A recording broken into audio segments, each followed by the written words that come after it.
শুধু যাওয়া আসা, মানে কালীঘাটপন্থী শিবির থেকে কে কখন আবার অন্য শিবিরে চলে যাচ্ছেন, আবার অন্য শিবির থেকে কে কখন এপাশে চলে আসছেন সেটা বোঝা মুশকিল। মানে কালীঘাট তৃণমূল আর এনসিপিআই এর মধ্যে সাংসদদের যাওয়া আসা কি লেগেই আছে?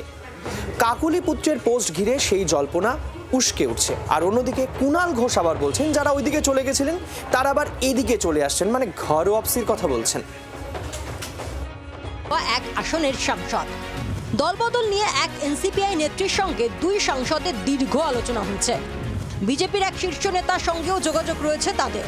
দুই সাংসদের জার্সি বদলের সম্ভাবনা নিয়ে সরগরম রাজ্য রাজনীতি। এরই মধ্যে জল্পনার আগুনে ঘি ঢাললেন এনসিপিআই নেত্রী কাকুলি ঘোষ দস্তিদারের ছেলে বৈদ্যনাথ ঘোষ দস্তিদার।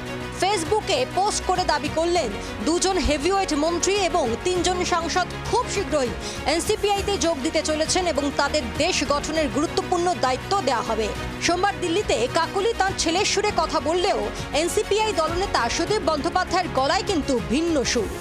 এত অনৈতিক ব্যাপার স্যাপার ওই দলের সামনে আসছে যে অনেকেই কিন্তু আমাদের সঙ্গে যোগাযোগ করছেন এবং এটা ঘটনা যে দুজন যোগাযোগে আছেন। কংগ্রেসের আপনাদের সঙ্গে যুক্ত হতে চাইছেন এরকম একটা খবর না, আমার সঙ্গে কেউ করেনি এরকম যোগাযোগ। কে ঠিক কে ভুল এই নিয়ে চর্চার মধ্যেই পাল্টা আসরে নেমে পড়লেন কালীঘাট শিবিরের কুণাল ঘোষ। দাবি করলেন এনসিপিআইতে যোগ দেওয়া অনেকেই ঘর ওয়াপসির অপেক্ষায় রয়েছেন।